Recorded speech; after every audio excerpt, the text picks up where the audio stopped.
In your headlines, the DCR in Grand Turk goes up in flames. Carnival's largest ship docks in the nation's capital, and part 2 of the PDM interview on current matters in the TCI.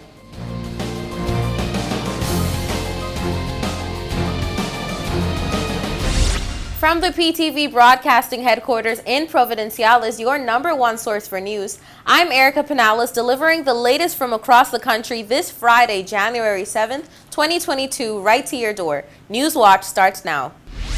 Carnival's largest ship docks in the nation's capital, and word is that business is booming on Thursday as sources of passengers disembark the ship, looking to take in the culture and breathtaking views of the TCI. Take a look. Carnival Mardi Gras, weighing 180,000 gross tons and stretching a 1,130 feet in length, comes with 17 decks and a capacity to hold over 8,000 cruisers.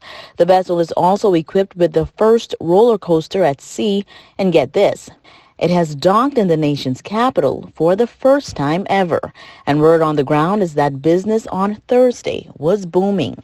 Newswatch learns from residents over on the island that the beach was jam-packed on Thursday, rentals were sold out, and excursions were booked out as scores of passengers disembarked the ship to see what the nation's capital had to offer. Great news for the country, and more specifically, the island's economy. The occasion was celebrated with the traditional plaque exchange ceremony awarded on behalf of TCIG to the ship's captain by Honorable Otis Morris, Minister of Home Affairs, who also received a plaque from Carnival Corporation awarded to TCIG. Officials say they downsized the ceremony in order to ensure health safety of visitors and residents. Tourist Board's press office shared that the ship arrived on Thursday carrying 4,135 passengers and a crew of 1,673 persons. Officials informed that Mardi Gras is a new addition to the cruise center's scheduled lineup for Grand Turk and should dock on a bi-weekly basis. All cruisers are required to undergo testing and present official negative test results prior to boarding. These results are shared with officials of the cruise ports.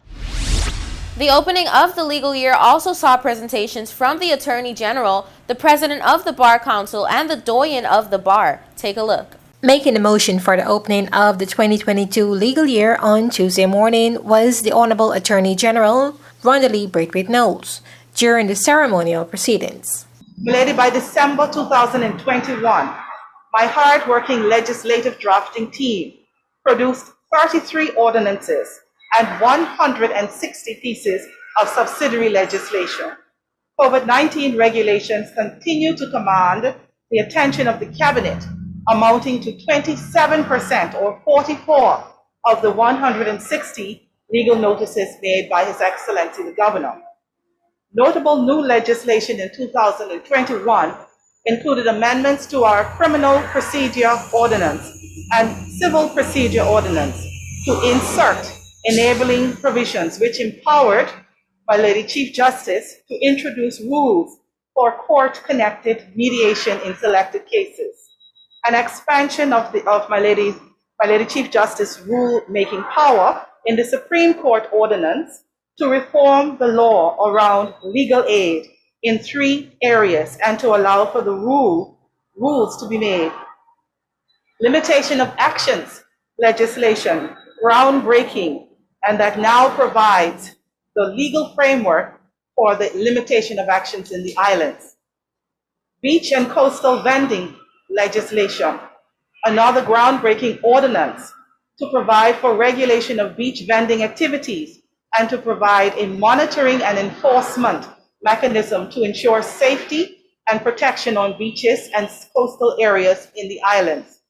The Turks and Caicos Islands Status Amendment Ordinance to enable the commencement of a process for the consideration and clearing of the backlog of the applications for Turks and Caicos Island status. Summary Offenses Amendment Ordinance to introduce stiffer penalties for antisocial behavior crimes such as noise nuisance, verbal abuse, and threatening behavior. Offenses against the person ordinance to introduce stiffer penalties for the offenses of assaulting a police officer and common assault. There were also several subsidiary legislations that gave rise to additional provisions to already established laws. Queen's Counsel Ariel Mizik, Doyen of the Bar, also brought remarks at the opening ceremony. So I'm very happy on behalf of the private bar to support this motion. And in doing so, I would like to thank you and all of your staff, including the other judges, the registrar, and all of those who assist us in having cases brought before the court and determined. I'm able to say that in my experience, your staff has been courteous, kind, and helpful. And they too deserve praise and recommendation. So all that is left for me now to do is to wish you and everyone, including my friends, the Attorney General and the Director of Prosecution, the Chairman of the Bar Council, and all of the other lawyers who practice before the court, a very prosperous and productive 2022. Chief Justice, the Honorable Mrs. Mabel Ajman, declared the new legal year opened with some remarks of her own. I formally acknowledge the collaboration and cooperation my office has received from the chambers in the judiciary's efforts to provide access to quality justice. One such area is their collaborative work with me on the provision of rules, subsidiary legislation. My Lords, Honorable Attorney General, the year 2021 may be appropriately described as the year of rules. Improvements to the administration of justice have been achieved through the provision of a number of rules in 2021, of which I give account. Legal Aid Rules 2021. My Lords, in 2021, the judiciary introduced new legal aid rules. The rules were aimed at curing certain deficiencies in the legal aid system, as well as ensuring fairness in the allocation of cases and providing for a fairer system of considering applications. They were also to make us more accountable as an institution on how we disburse public funds. My Lords, the innovations in the legal aid regime introduced by the new legal aid rules include the removal of the grant of legal aid from the discretion of the Chief Justice to its consideration by a panel. The rules establish the legal aid panel as well as a legal aid roster, compiled from applications from suitably qualified interested attorneys, from which assignment of legal aid cases is done by the registrar. They also introduced an end date of 18 months to a legal aid certificate and a mechanism for making a complaint against an attorney that may warrant an investigation by the court. The right of an attorney to interim payments was also introduced, and so the power of the registrar to refuse payment to an attorney upon the ruling of a judge that certain proceedings taken were unreasonable, irrelevant, or calculated to, or would have, or have had the effect of unreasonably delaying proceedings. In subsequent broadcasts, we'll bring you more from the ceremonial opening of the 2022 legal year, primarily as it relates to statistics from 2021 from around the courts. For PTV Newswatch, I'm Delana Alves. It's time for a quick break. When we return, more Newswatch.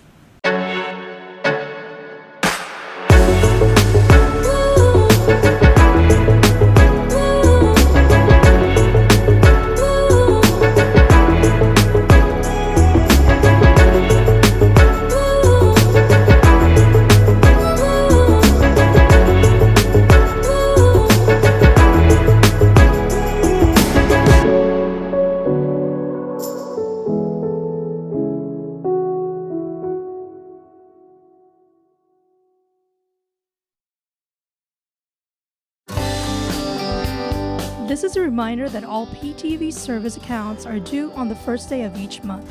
Accounts should be brought up to date by the 28th of the month to avoid disruption in service. Payments may be made on our office at Stubbs Diamond Plaza, Providenciales, Mardi's Plaza, North Caicos, and Airport Road in South Caicos. Payments may also be made online using Scotiabank, CIBC First Caribbean Bank, and Royal Bank of Canada. Please allow 3 business days for online payments to be processed. We thank you for your cooperation.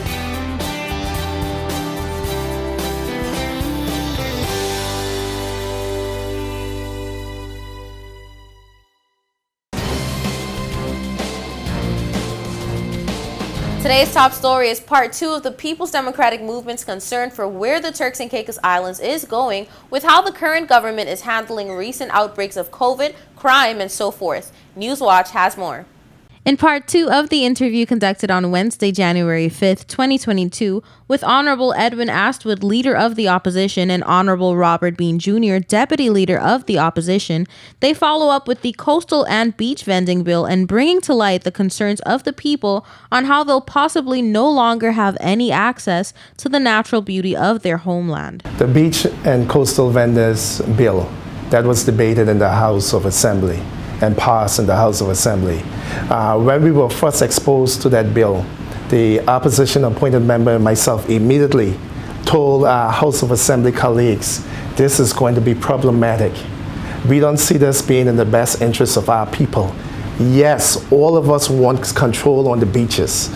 We don't want to see all the things that was happening before, people being harassed, overcrowded, looking untidy, unsightly.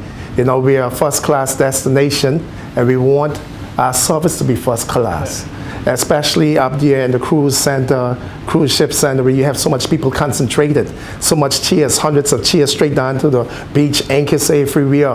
We don't want to see that. Animals moving around, you're laying on the beach, and horses running across you. We don't want to see that. We don't want to see all the fights and drugs being sold on the beach. But when you try to kill a fly with a shotgun, that's what we call the saying. You went too far. You know, other ordinances deal with people going on the beach, having a party and leaving it tidy or untidy. We had other DEC bills and DEC public and environmental health that dealt with that already. So you didn't have to put it in there. And to now ask persons, beach vendors, to pay so much insurance, so much fees. You know, it's very hard for people to get a restart. Honorable Astwood expressed his beliefs of the current government taking the bill too far to the point where it's, quote, killing business. Before I came to Provo today, I rode up there with the cruise ships. Yes, there's little or no activity taking place. The local village, you have 1 or 2 people walking through. All the bikes are outside, the rental buggies, everything, nothing is happening. You have a few things moving, few taxis moving. You know, that is nothing like before. The people are there, but it isn't helping our people. It isn't in the best interest of our people. And first thing you must always say, is this in the best interest of our people, or is it just protecting the corporation interests? And I believe they did more to protect Carnival, Corporation, and other places down in Provo interests. And we told them that a lot of people need assistance. Some people got assistance from the Infrastructure Improvement Fund and Grand Turk. They get something to help them start. But there was only select business. People who have their little conch shack on the beach, they say, well, we didn't qualify because we wasn't a service or taking people out on tour. So a lot of people whose businesses were closed, they're not getting service. And you can say, the government can say, well, if the Infrastructure Fund is taking care of Grand Turk and all those with the cruise center, what are we doing for the people in Provo who were affected also? People who work at Sapodilla Bay and other places, what are we doing for them? Astwood also brought to attention the infrastructure improvement plan in Grand Turk and how many persons didn't qualify, leaving persons unemployed. So if the infrastructure fund can take care of Grand Turk, the government can surely take care of these persons down here in Provo who need that help, who need to get their business restarted. We have been shut down for so long. And they said all stakeholders. Well, Honorable Premier, these people are stakeholders. The beach vendors, our local vendors are stakeholders, and they need the help. Yes, some get the help, but it isn't far enough. Honorable continued to saying that the current administration is not doing enough to help the people. Okay, if you take this away from us, you move us farther away from the action. And you know, everything is location, location, location. We were here, right where the action is, and you put us down the beach. But you're not doing anything to promote where you send me. You know, are the people on the cruise ship saying, well, the government have a local village deal, go and patronize it? Are you allowing persons to put a booth up in the yard? They're not soliciting, I have my sign, whoever want come. This is Eddie's girlfriend, Eddie's horseback riding, whatever, put it up there, let them come. What are we doing to help the people? We help the big players, but what about our people, the smaller men? We were not doing anything to help them, and that was the big problem we had with the bill. And to ask people to get insurance, this license, that license, 4 and 5 license before you can operate, after you haven't been making any money for a whole year. Nobody have that money sitting around. And you have to have all these different things in place before you can operate. It's unfair to our people. We're informed that in Providenciales, vendors have the same complaints surrounding the vending bill, from which we hear more from the Honorable Robert Bean Jr. The complaint is basically the same over at Sapodilla Bay. And in my view, in most view, this bill was rushed. And as the leader said, that there were already laws on the books anyway to protect the vendors, to protect homeowners. They were already on the books. It was a bill that I believe was rushed, was not in the best interest of the people, and the vendors didn't have enough time to actually prepare. And my question now to the government, and I raised it in a press release earlier, sometime late last year.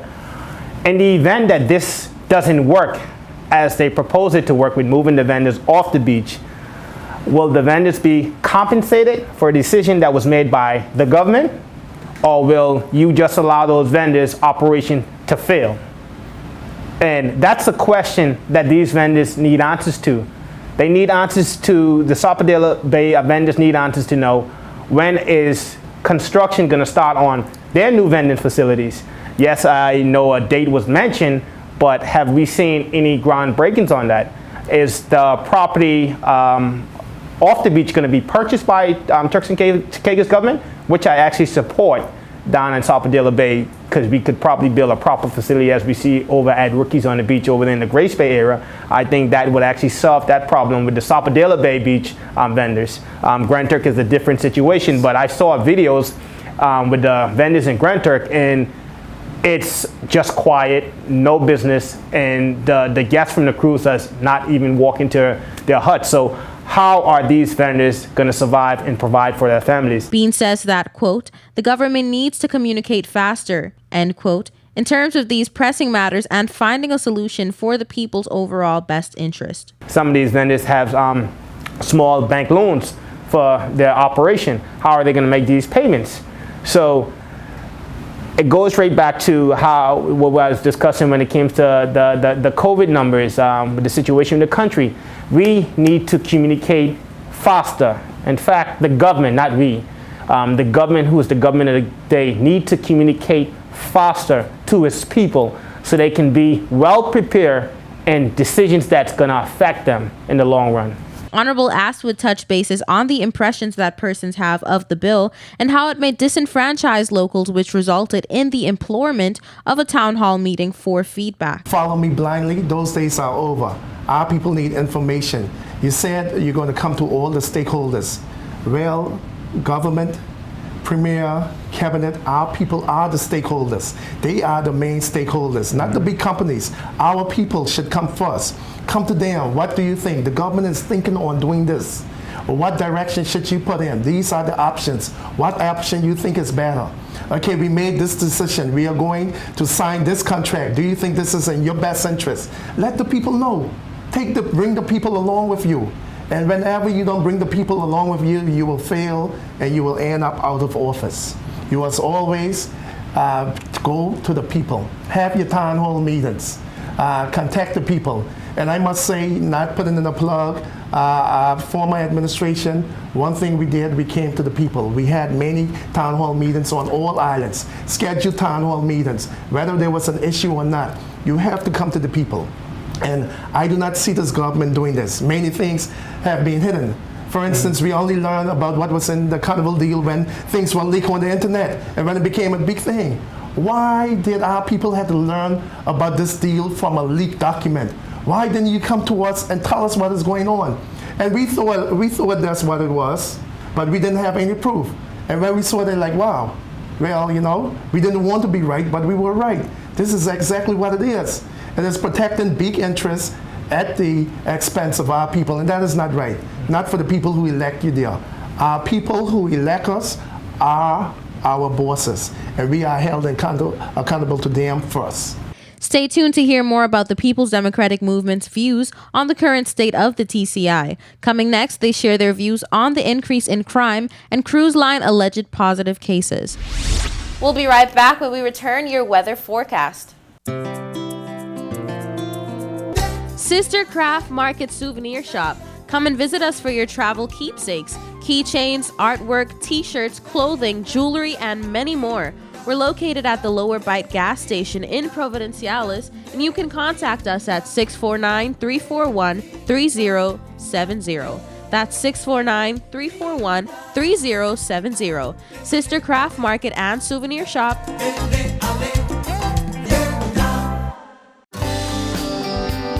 This is a reminder that all PTV service accounts are due on the first day of each month. Accounts should be brought up to date by the 28th of the month to avoid disruption in service. Payments may be made on our office at Stubbs Diamond Plaza, Providenciales, Mardi's Plaza, North Caicos, and Airport Road in South Caicos. Payments may also be made online using Scotiabank, CIBC First Caribbean Bank, and Royal Bank of Canada.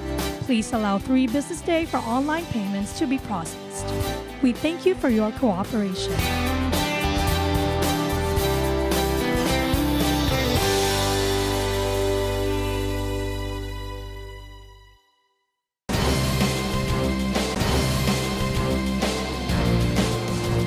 Welcome back to Newswatch. Here's the latest in your 3-day weather forecast. Here's your 3-day weather forecast. For the nation's capital, Grand Turk, on Saturday, partly cloudy skies, high 80, low 75, winds east-northeast at 15 to 25 miles per hour.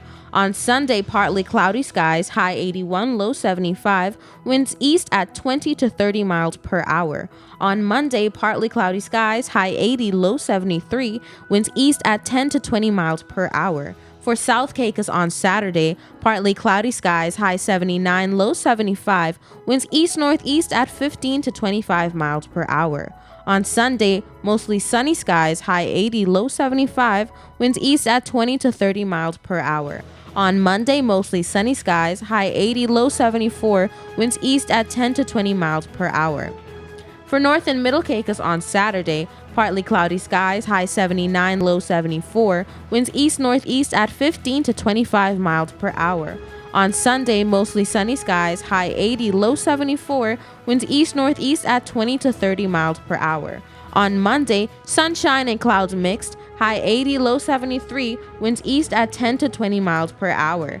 For Parrot and Pine Key on Saturday, partly cloudy skies, high 80, low 74, winds east-northeast at 15 to 25 miles per hour. On Sunday, partly cloudy skies, high 80, low 74, winds east at 20 to 30 miles per hour. On Monday, partly cloudy skies, high 80, low 73, winds east at 10 to 20 miles per hour. And on Providenciales on Saturday, partly cloudy skies, high 80, low 74, winds east-northeast at 15 to 25 miles per hour. On Sunday, partly cloudy skies, high 80, low 74, winds east at 20 to 30 miles per hour. On Monday, partly cloudy skies, high 80, low 73, winds east at 10 to 20 miles per hour. Now for your sunrise and sunset. Sunrise 6:30 a.m., sunset 5:23 p.m. For your high tides and low tides, high tides 12:05 a.m., 12:05 p.m., and low tides 5 a.m. and 5:32 p.m. And that's it for your weather forecast. We'll be right back with more Newswatch.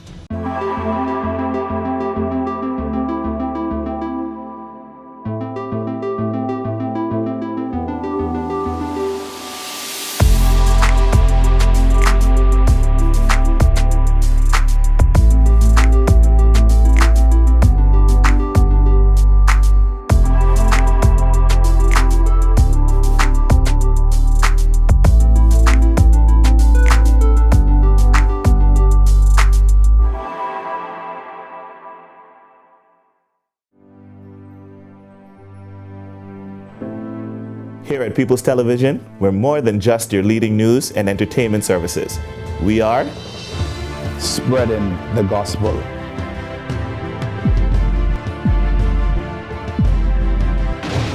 We are breaking barriers. We are preserving the culture. Each one, teach one. We are committed to excellence. We're creating change. We are creating memories. We are the future. I am PTV. I am PTV. I am PTV. I am PTV. We are PTV. We are continuing the legacy. We are PTV.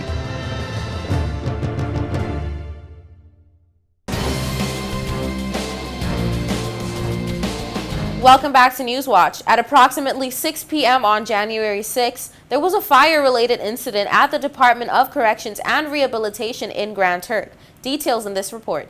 From a recently obtained press release, we've gathered that, quote, the incident occurred within Orange Wing, which at the time of the incident had 9 inmates within it. The fire, which occurred at the roof of the building, was quickly responded to and extinguished by the DCR staff and the fire and rescue services.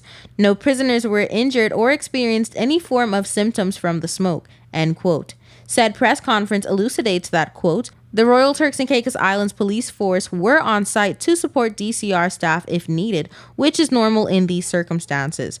The incident was declared under control and closed by the superintendent at approximately 7 p.m. Internal investigations are ongoing to gather evidence with the likelihood of criminal charges being placed against alleged prisoner, end quote. We've also gathered that, quote, commenting on the incident, Honorable Morris stated, I am very proud of the team at the Department of Corrections and Rehabilitation for the work they did during the incident, and I am also proud of the response from our fire and rescue services. Continue the great work. Furthermore, measures will be put in place to deal with the disruptive prisoner, and we will do whatever is necessary to uphold a conducive environment for staff and prisoners at the DCR, end quote. In related news, just a week ago, media raised a question regarding reports of a ship carrying passengers who reportedly tested positive docking in Grand Turk. Officials say the claims are unsubstantiated. Here are the details. During the National Health Address last Thursday, while Minister of Health Honorable Jamal Robinson was asked about reports of a ship that docked in Grand Turk earlier last week carrying passengers who tested positive for the coronavirus, Minister of Home Affairs Honorable Otis Morris took the question. Just to clear the air on the speculation of the ship that supposedly had docked into Grand Turk, it is untrue. The rumor came about because the same ship was turned off from, I think it was Aruba, from going into Aruba because of suspect of their restrictions, and they was then allowed. The same ship was then allowed into the Carnival port in the DR, and after that it went to the States and reloaded and come back. It was the same ship that was named. There was nothing that on that ship that arrived, that was yesterday, it was the Carnival Freedom.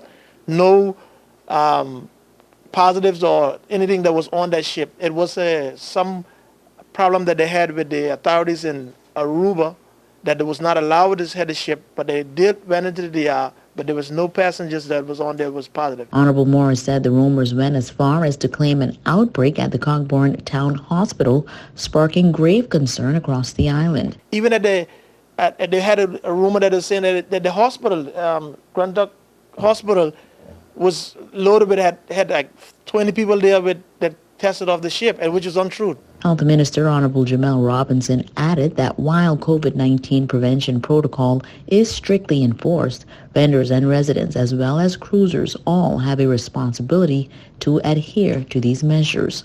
I'm certain Carnival briefs all their passengers on boarding and disembarking what the health protocols are. As vendors, it's your job to ensure your safety. All right? We can always encourage, promote health protocols. This isn't a non-health protocol destination where you could be mask-free like some places in the States. We get that. And that's something we could encourage. But my thing is to ensure that you protect yourselves first and foremost. Officials say they continue to implement best practices in the management of lives and livelihoods regardless of the improvements of the economy, as the health of a nation is indicative by the health of its people. That brings us to the end of this edition of The Real News. I hate to leave you so soon, but of course, you can join us right back here every weekday at 6:30 p.m. and tap into our social media platforms at www.ptv8tci.com. I'm Erica Pinales, keeping you informed, updated, and affiliated. Until next time.